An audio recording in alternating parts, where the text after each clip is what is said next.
The autumn rain hammered against the thatched roof of Gareth's humble forge like arrows from heaven itself. Thunder rolled across the Yorkshire countryside, shaking the very foundations of his small stone workshop. The year was 1247, and King Henry III ruled over England with an iron fist, though his reach rarely extended to this forgotten corner of the realm. Gareth wiped the sweat from his weathered brow as he worked the bellows, coaxing life from the dying embers of his forge. At 32 years of age, he had spent nearly 2 decades bent over this same anvil, crafting horseshoes for farmers and simple tools for the villagers of Millbrook. His calloused hands told the story of countless hours shaping iron, yet his purse remained perpetually light. The storm outside grew fiercer, and Gareth began securing his tools for the night when he heard something that made his blood run cold. Above the howling wind came the unmistakable sound of horses in distress, followed by human cries for help. Without hesitation, he grabbed his heavy woolen cloak and pushed open the wooden door of his workshop. The wind nearly knocked him backward as sheets of rain lashed his face. Through the darkness, illuminated by sporadic flashes of lightning, he could make out 2 figures struggling with an overturned cart near the muddy road that ran past his forge. What struck him immediately was their extraordinary size. Both figures stood nearly as tall as he did, which was remarkable given that Gareth himself was considered quite tall for his time. "Help us, please," one of the figures called out, her voice clearly that of a young woman despite its unusual depth and strength. Gareth rushed forward, his boots squelching in the thick mud. As lightning flashed again, he could see that the 2 were indeed women, but unlike any he had ever encountered. They possessed an almost supernatural stature, standing well over 6 feet tall with broad shoulders and powerful frames that would have been impressive even on seasoned knights. Despite their size, their faces held delicate, noble features that spoke of aristocratic breeding. The first woman, who appeared to be the elder of the 2, had long auburn hair that clung to her face in the rain. She wore a travelling dress of fine blue wool, now soaked and muddied, with a golden brooch at her throat that caught the lightning's glare. The second woman, slightly younger with hair like spun gold, struggled to free their horse from beneath the heavy wooden cart that had toppled in the storm. "Stand back." "My ladies," Gareth called out, assessing the situation quickly. The cart, loaded with what appeared to be travel chests and supplies, had skidded sideways on the treacherous road and overturned, trapping one of their horses beneath its weight.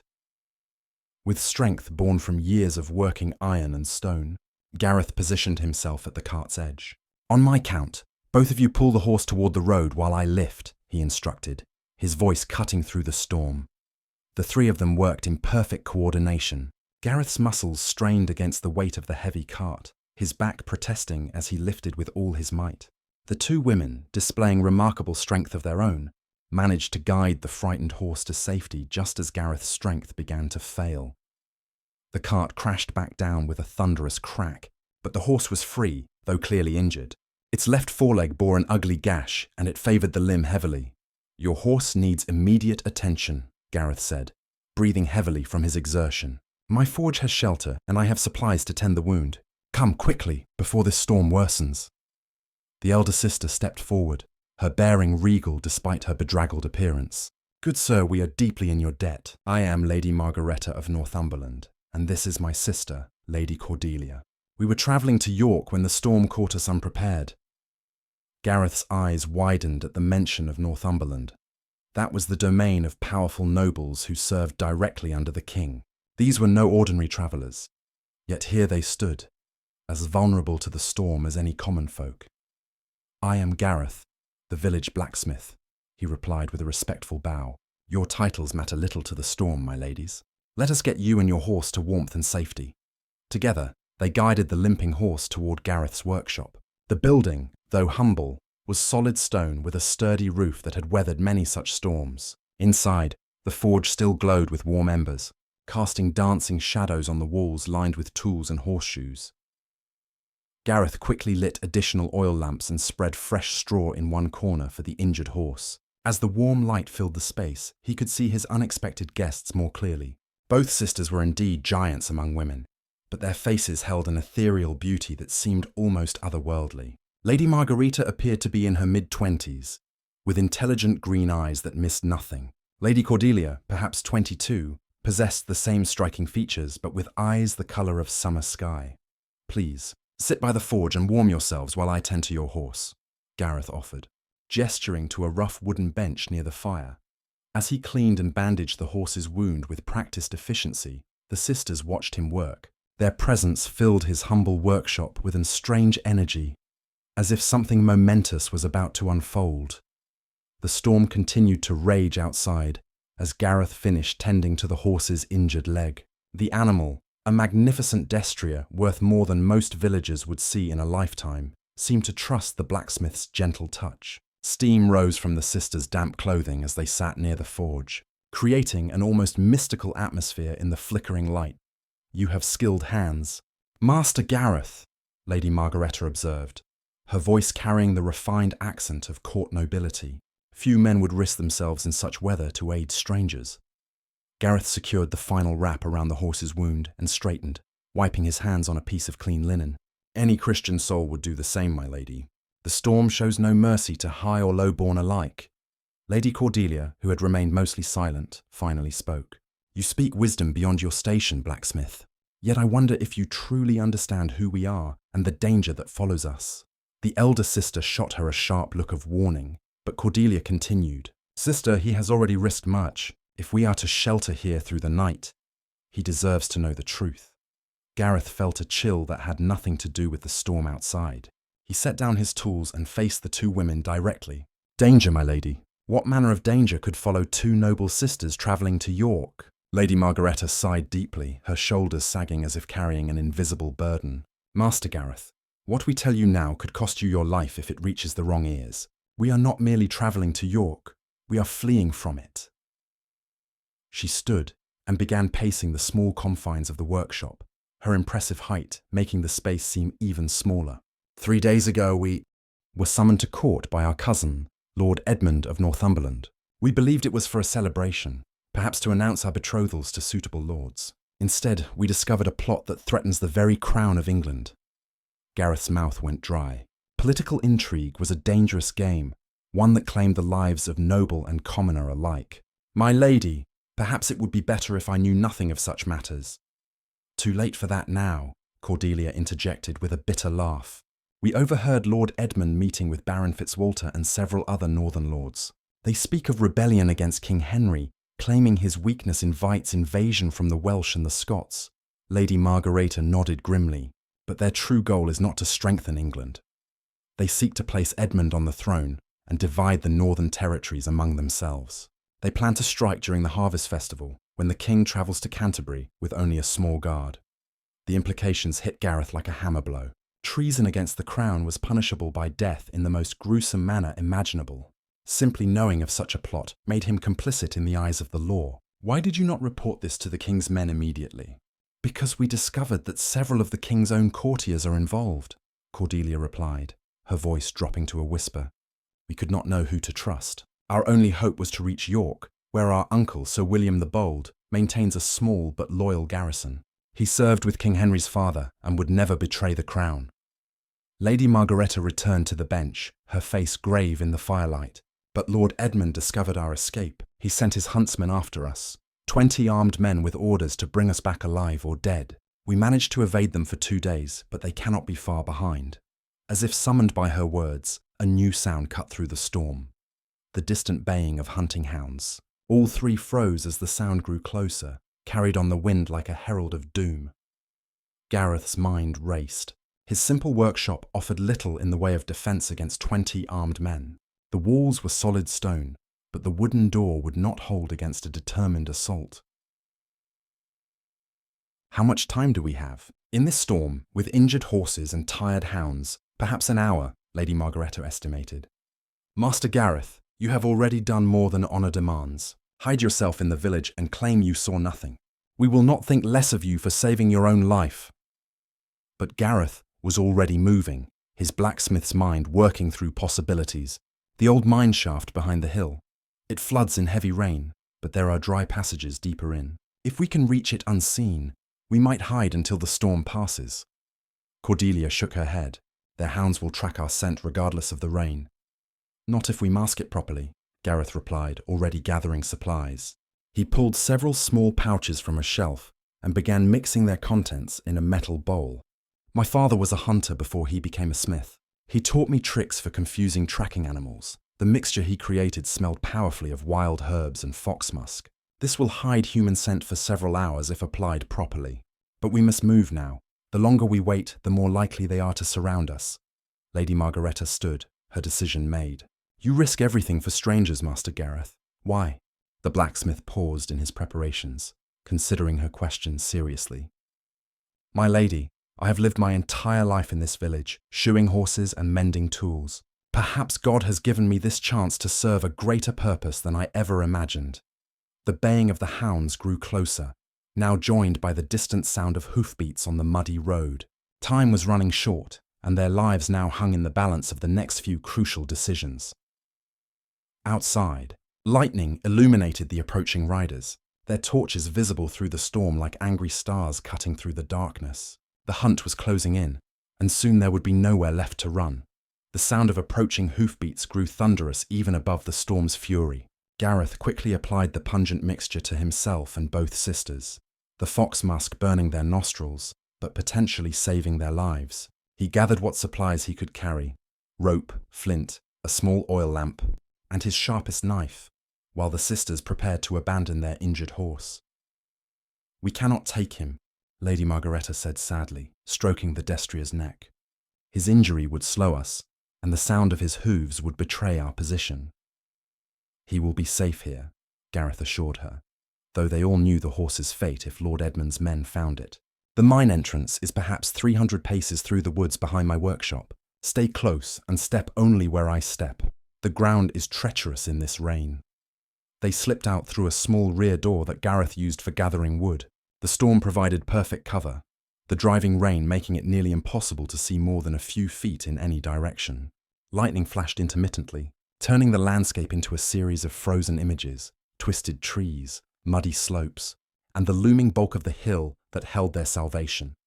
Behind them, torchlight flickered through the workshop windows as Lord Edmund's huntsmen arrived. Gareth could hear shouting voices, though the words were lost in the wind.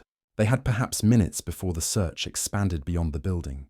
The climb up the hillside was treacherous. The rain had turned the earth into slippery mud that grabbed at their feet and threatened to send them tumbling back toward their pursuers. Lady Cordelia, despite her size and strength, struggled with the unfamiliar terrain. Her court shoes, designed for castle floors rather than wilderness travel, provided little grip on the slick surface.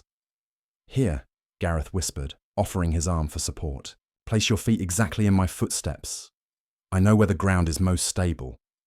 They pressed on, using lightning flashes to navigate when the darkness became absolute. Behind them, the sounds of the search grew more organized. The baying of hounds had stopped, replaced by human voices calling instructions to one another. Someone had found their trail. There, the mine entrance, Gareth pointed to a dark opening in the hillside, partially concealed by overgrown brambles and fallen stones. The shaft had been abandoned for nearly 20 years when the iron ore ran out, leaving behind a network of tunnels that few villagers remembered. Lady Margaretta reached the entrance first, her long legs and natural athleticism serving her well despite the difficult conditions. She turned to help her sister navigate the final slope, both women moving with the fluid grace of trained dancers despite their extraordinary size. As they squeezed through the narrow opening, the sound of barking hounds resumed below. The animals had picked up their scent again, despite the masking mixture. Time was running desperately short. Inside the mine, the darkness was absolute. Gareth carefully lit his oil lamp, creating a small circle of flickering light that revealed rough stone walls and a tunnel extending deeper into the hill. Water dripped constantly from the ceiling, and their footsteps echoed ominously in the confined space. The main shaft floods completely during storms like this, Gareth explained in hushed tones, but there are side passages that stay dry. My brother and I used to explore here as children before our parents forbade it. They moved deeper into the mine, following passages that Gareth remembered from his youth. The tunnel branched several times, creating a maze that would confuse pursuers, but could just as easily trap the unwary. The air grew colder as they descended, and Lady Cordelia began shivering in her damp dress. Here, Gareth indicated a side passage that sloped upward. This leads to a chamber that stays dry even in the worst weather. We can rest there and wait for the storm to pass. The chamber was larger than expected, with a ceiling high enough for even the sisters to stand comfortably. Ancient tool marks scarred the walls where miners had worked decades before, and the air smelled of rust and old stone. It was not comfortable, but it was safe and dry. As they settled in to wait, Lady Margareta broke the tense silence. "Master Gareth, you have saved our lives this night. When we reach York and find sanctuary with our uncle, we will ensure you are properly rewarded." Gareth shook his head. "I ask for no reward, my lady, but I must know, if Lord Edmund succeeds in his rebellion, what becomes of England?" Lady Cordelia answered, her voice heavy with concern. "Civil war, certainly. The northern lords care nothing for the common people. They see only opportunity to seize more land and power. Villages like yours would be burned, their men pressed into service, or killed as examples." "And King Henry?" Gareth asked. "He is not without faults," Lady Margareta admitted. "But he maintains the peace and respects the ancient laws. Under Edmund's rule, might would be the only right that matters." Outside their hiding place, they could hear voices echoing through the mine tunnels. Lord Edmund's men had found the entrance and were beginning their search. The sisters and their protector pressed themselves against the chamber walls, extinguishing the lamp and waiting in absolute darkness. Footsteps splashed through standing water in the main tunnel, accompanied by the flickering light of torches. The searchers were being systematic, checking each branch and passage. Discovery seemed inevitable. "If they find us," Gareth whispered barely audibly, "I will try to create a distraction. Use the confusion to escape deeper into the mines." "We will not abandon you," Lady Margareta replied with quiet determination. "You must," he insisted. "England needs to know of this plot. My life is worth little compared to that knowledge." The footsteps grew closer, and torchlight began to flicker at the entrance to their chamber. In moments, their sanctuary would be discovered, and their desperate flight would reach its end. The torchlight grew brighter at the chamber entrance, and Gareth gripped his knife tightly, preparing for what might be his final moments. But suddenly, the light retreated, accompanied by urgent shouting from the main tunnel. "Sir Roland, come quickly!" Riders approached the village, many riders bearing royal banners. The searchers' footsteps splashed away through the flooded passages, their voices fading as they rushed toward the mine entrance. In the darkness of their hiding place, the three fugitives hardly dared to breathe. "Royal banners," Lady Cordelia whispered. "Could it be?" Lady Margareta's voice carried a note of desperate hope. If King Henry received word of the plot somehow, he might have ridden north with his guard. But how could he know? They waited in tense silence for what felt like hours but was likely only minutes. Finally, the sounds from outside the mine changed. The urgent shouts of Lord Edmund's men were replaced by the organised commands of a larger force, and beneath it all, the unmistakable sound of many horses moving in formation. Gareth carefully relit his lamp. "We must know what transpires outside. If it truly is the king's men, we may yet see salvation. If not," they made their way back through the tunnels toward the entrance, moving cautiously to avoid making noise. As they approached the opening, they could see the storm had finally begun to weaken. The rain still fell, but the thunder had moved off toward the east, and occasional breaks in the clouds allowed moonlight to filter through. What they saw in the village below took their breath away. The muddy road was filled with mounted knights bearing the royal arms of England. Torches flickered like stars across the landscape as easily 100 men took positions around Gareth's workshop and the surrounding buildings. At their head rode a figure in magnificent armour, his banner clearly visible even in the dim light. King Henry himself, Lady Margareta breathed. But how did he come to be here? Their question was answered as they watched Lord Edmund's huntsmen emerge from the woods, clearly outnumbered and uncertain. A figure that could only be Sir Roland, Edmund's captain, approached the royal party under a banner of parley. "Your Majesty," they could hear him call out, his voice carrying on the night air. "We pursue 2 dangerous criminals who have stolen from Lord Edmund of Northumberland. We mean no disrespect to your royal progress." The king's response was delivered in a voice that brooked no argument. "Sir Roland, you are the one we seek. You and your master stand accused of high treason against the crown of England." Even from their distant position, they could see Sir Roland's shock. He pulled his sword half from its sheath before realizing the futility of resistance against such overwhelming force. Around him, his men began laying down their weapons as royal knights surrounded them. "Your Majesty," Sir Roland tried again, "there has been some terrible mistake. Lord Edmund is your loyal vassal and— Lord Edmund is a traitor, the king interrupted, his voice ringing with authority. We have received word of his plot from sources beyond his reach. Even now, our forces move against his strongholds throughout Northumberland. Gareth felt a surge of amazement. Somehow, word of the conspiracy had reached the king despite the rebels' precautions. But how? As if in answer to his thoughts, another figure rode forward from the royal retinue. Even at a distance, his bearing and the deference shown to him by the other nobles marked him as someone of great importance. Sir William the Bold, Lady Margareta gasped. Our uncle, but how did he reach the king so quickly? The pieces began falling into place. Sir William must have received some other warning of the plot, perhaps from loyal servants within Edmund's household. Racing south to warn the king, he would have arrived just as Henry was preparing for his journey to Canterbury. The king's voice carried clearly in the night air as he addressed his men. Search every building in this village. Find Lady Margareta and Lady Cordelia of Northumberland. They carry vital intelligence about this conspiracy, and their safety is paramount to the security of our realm. Within minutes, royal knights were approaching the mine entrance. Lady Margareta and Lady Cordelia exchanged glances before stepping forward into the moonlight, their hands raised to show they carried no weapons. Your Majesty, Lady Margareta called out, her voice strong despite their ordeal. We are here, and we bring proof of Lord Edmund's treachery. The king himself rode toward the mine entrance, his destrier picking its way carefully up the muddy slope. As he drew closer, Gareth could see that Henry III was a man of perhaps 40 years, with intelligent eyes and the bearing of someone accustomed to command.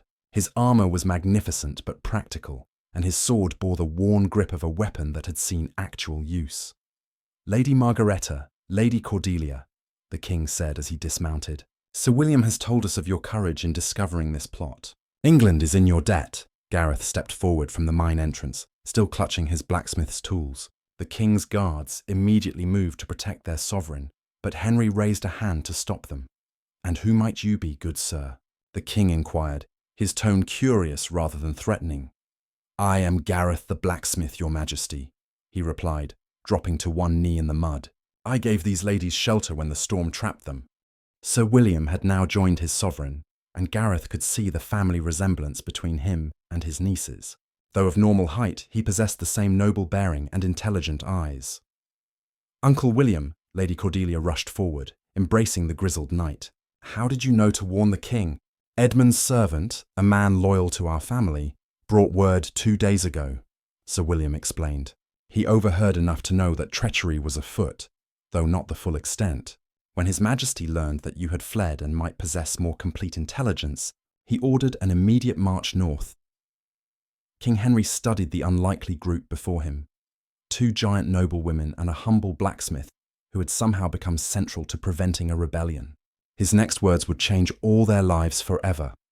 Master Gareth, the king said solemnly, these ladies tell us you risked your life to protect them and the intelligence they carry. Such loyalty to the crown, especially from one of common birth, demands recognition. The blacksmith looked up in amazement, hardly daring to believe what he was hearing. Around them, the king's men continued securing the area and taking Lord Edmund's huntsmen into custody. The long night of terror was finally coming to an end, but Gareth sensed that his simple life was about to become far more complicated. Dawn broke grey and cold over the Yorkshire countryside as King Henry's camp stirred to life around Gareth's humble workshop. The storm had passed, leaving behind a world washed clean but muddy from the night's ordeal. Royal tents had been erected in the fields surrounding the village, and the sound of armoured men preparing for the day's march filled the air. Gareth found himself in circumstances he could never have imagined. He sat at a rough wooden table inside the largest tent, across from the King of England himself, while Lady Margareta and Lady Cordelia provided detailed accounts of Lord Edmund's treasonous conspiracy. Sir William stood at his sovereign's right hand, occasionally asking pointed questions about timing and the identities of other conspirators. So Baron Fitzwalter commands the eastern forces, while Lord Aldrich controls the western approach to York, King Henry summarised, his finger tracing paths on a map spread before them. And you say they plan to strike during my journey to Canterbury? Yes, your majesty, Lady Margareta confirmed. They believed your guard would be reduced for the pilgrimage, making you vulnerable to attack. Lord Edmund spoke of crowning himself at York Cathedral, claiming divine right through conquest. The king's expression darkened. Divine right through murder, more like. The man has forgotten that true authority comes from service to the people, not from the point of a sword. Gareth listened in fascination as the conversation continued. These were matters of state that no common blacksmith should ever hear, yet here he sat as if he belonged among such company. The sisters had insisted that he be present, claiming that his counsel had proven valuable during their flight. "Master Gareth," King Henry suddenly addressed him directly, "you have heard much this morning about the duties and burdens of nobility. Tell me, what does a simple craftsman think of such matters?" The question caught Gareth off guard. He glanced at the sisters, who nodded encouragingly, then took a deep breath before answering. "Your Majesty, I know little of politics and less of ruling kingdoms, but I know that when a man gives his word, he should keep it. When he accepts responsibility for others, he should not abandon them for personal gain." "Wisely spoken," the king nodded approvingly. "And what of Lord Edmund's actions? How would you judge them?" Gareth considered carefully before responding. "He swore oaths of loyalty to your crown, yet plots your death. He claims to protect England, while planning to tear it apart with civil war. Such a man breaks faith with both God and his fellow subjects." Sir William smiled grimly. "The blacksmith speaks more truth than many learned courtiers, Your Majesty." King Henry stood and walked to the tent's entrance, gazing out at his assembled army. "The rebellion will collapse once we capture its leaders, but the damage to trust will take years to heal. Northern England will need strong hands to guide it back to loyalty." He turned back to face the group, his expression thoughtful. "Lady Margaretta, Lady Cordelia, your family has served the crown faithfully for generations, and your courage in exposing this plot has saved countless lives. I name you both as wardens of the northern marches, with authority to govern Yorkshire and Northumberland in my name until order is fully restored." The sisters exchanged glances of amazement. Such an appointment was unprecedented. Never before had women been granted such extensive administrative power, especially over territories so vital to the kingdom's defence. "Your Majesty," Lady Margaretta began carefully, "we are deeply honoured, but surely such responsibility requires intelligence, loyalty, and the courage to make difficult decisions." The king interrupted. "You have demonstrated all three. Your unusual stature will also serve you well in commanding respect from the rough men of these borderlands." Lady Cordelia leaned forward. "What of Lord Edmund's strongholds? His supporters will not simply surrender upon hearing of his defeat." "That brings me to my next decision," King Henry replied, his gaze settling on Gareth.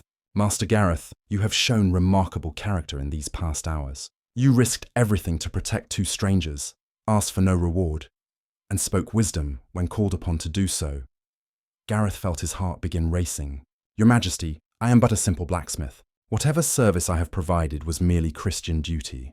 "Perhaps," the king smiled, "but I have need of men who understand duty without thought of personal gain. I hereby grant you lands confiscated from Lord Edmund's estate, 300 acres including the manor house at Thornwick, along with the title of Sir Gareth of Yorkshire." The tent fell silent except for the distant sounds of the camp. Gareth stared at the king in disbelief, unable to process what he had just heard. From blacksmith to knight in a single moment, it seemed impossible. "Your Majesty," he finally managed, "I know nothing of managing lands or commanding men. I can shoe horses and mend iron, but—" "You can learn," Sir William interjected. "I have watched you these past hours, and I see the qualities of leadership in you. More importantly, you understand that authority should serve justice, not the other way around." King Henry nodded. "Sir William speaks truly. Moreover, I have a specific task in mind for you. As the new Lord of Thornwick, you will serve as liaison between the Crown and the common folk of Yorkshire. Your humble origins will help bridge the gap between nobility and peasantry that Lord Edmund exploited for his rebellion." Lady Margaretta spoke up. "Your Majesty, if I may suggest, Sir Gareth's manor lies strategically between our main holdings. He could serve as a valuable ally in maintaining order throughout the region." "An excellent point," the king agreed. "The three of you will work together to rebuild trust in royal authority. Your combined strengths, their noble bearing and administrative skill, your understanding of common concerns, should prove formidable." Gareth looked around the tent at these powerful figures who were casually reshaping his entire existence. Yesterday morning, his greatest concern had been whether he had enough iron stock to finish shoeing the miller's horses. Now he was being granted lands, titles, and responsibilities that would affect thousands of lives. "I accept this honour," he said formally, though his voice shook slightly, "and swear to serve faithfully in whatever capacity you require." The king smiled with genuine warmth. "Then it is settled. We ride for York within the hour to begin rooting out the remaining conspirators. Sir Gareth, you will accompany us to witness the formal transfer of your lands and receive proper instruction in your new duties." As the meeting dispersed and preparations began for departure, Gareth found himself walking beside Lady Cordelia toward the area where the horses were being readied. The morning sun had finally broken through the clouds, casting long shadows across the camp. "Are you frightened?" she asked quietly. Gareth considered the question honestly. "Terrified," he admitted. "Yesterday I was shoeing horses. Today I'm supposed to help govern a county.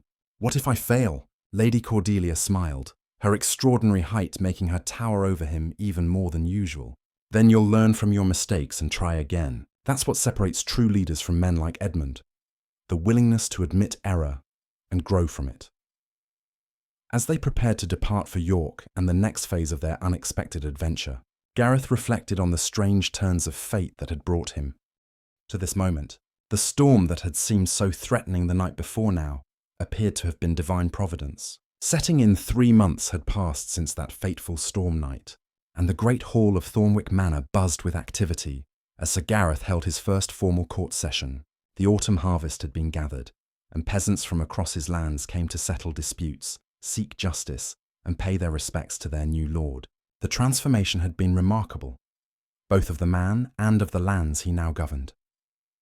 Gareth sat in the high-backed chair that had once belonged to Lord Edmund, though he had commissioned local craftsmen to create a simpler, more practical piece of furniture. His blacksmith's tools now hung decoratively on the wall behind him, a reminder of his humble origins that he refused to abandon despite his elevation to nobility.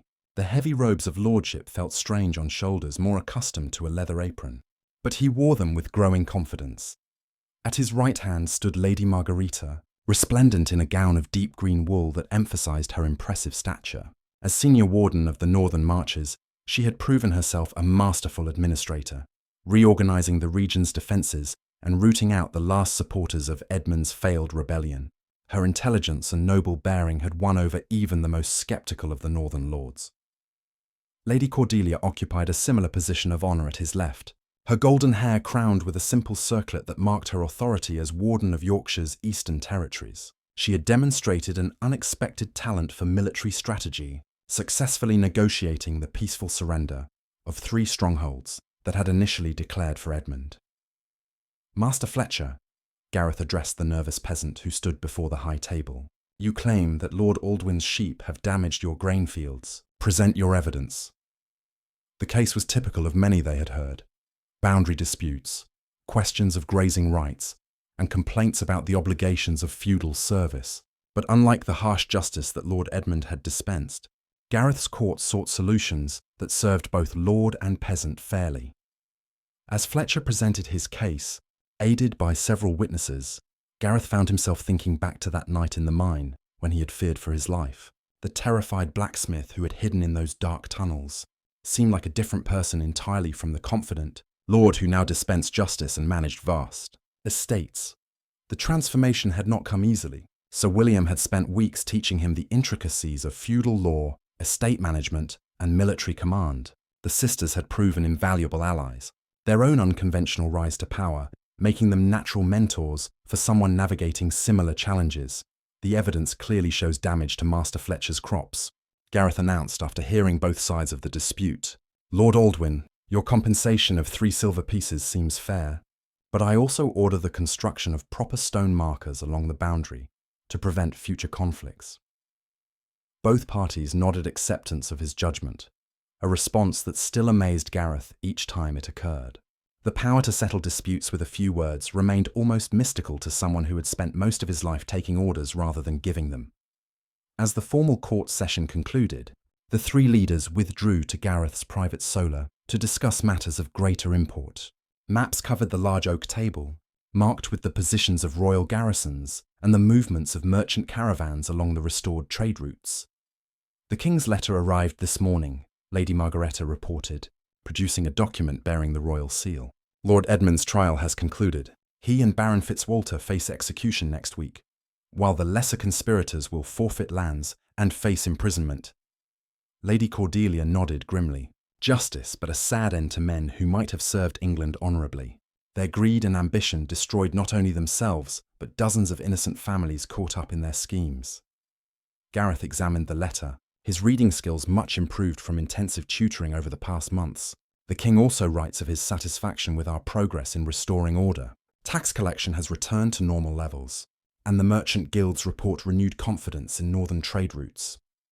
More importantly," Lady Margaretta added, "the common folk speak well of our governance. That morning in your workshop, when His Majesty spoke of bridging the gap between nobility and peasantry, I believe we have achieved that goal." As evening approached, the three friends, for that is what they had become, despite their formal titles and responsibilities, walked together through the manor gardens. The grounds, which had been neglected during Edmund's final months of plotting, now bloomed with late autumn flowers tended by skilled gardeners. "Do you ever wonder what would have happened if you had simply hidden in your village that night?" Lady Cordelia asked Gareth as they paused beside a fountain that sparkled in the fading sunlight. Gareth considered the question seriously. "Often, but I have come to believe that God places us where we are needed most, often when we least expect it. That storm brought you to my door, but perhaps it brought me to my true calling as well." Lady Margaretta smiled, spoken like a true philosopher. "You have grown much in wisdom these past months, Sir Gareth." "I have had excellent teachers," he replied with a bow that encompassed both sisters, "and I have learned that true nobility lies not in blood or birth, but in service to something greater than oneself." As the sun set over Yorkshire, painting the sky in brilliant shades of gold and crimson, the three leaders looked out over lands that had been transformed from a seedbed of rebellion into a model of just governance. Villages that had cowered in fear now prospered under fair taxation and protection. Roads that had been haunted by brigands now bustled with honest commerce. A messenger arrived as they stood in contemplation, bringing news that King Henry would visit for the spring festivities, a mark of royal approval that would cement their authority throughout the region. More personally, the message included word that Sir William had been granted additional lands in recognition of his role in exposing the conspiracy. "A year ago, I was shoeing horses and mending ploughshares," Gareth mused as they returned to the manor house. "Tonight I plan defences for a county and correspond with kings. Life has a way of surprising us with possibilities we never dared imagine." Lady Cordelia laughed, the sound carrying easily across the courtyard. "And tomorrow, you will likely find yourself mediating disputes between sheep farmers and settling questions about grain tithes. The grand and the mundane intertwine in the daily life of a lord." As they entered the great hall, now warm with firelight and filled with the sounds of servants preparing the evening meal, Gareth reflected on the strange journey that had brought them all to this moment. A storm, two mysterious travellers, and one act of simple Christian charity had changed the course of not just his own life, but the fate of northern England itself. The poor blacksmith who had opened his door to strangers on a stormy night had discovered that sometimes the greatest adventures begin with the smallest acts of kindness. And in a world where power was too often seized by force and held through fear, three unlikely allies had proven that true leadership could spring from the most unexpected sources. The fire crackled in the great hearth as evening settled over Thornwick Manor, and Sir Gareth of Yorkshire smiled as he contemplated whatever new challenges tomorrow might bring. The storm had passed, but the future it had set in motion stretched bright and full of promise before them all.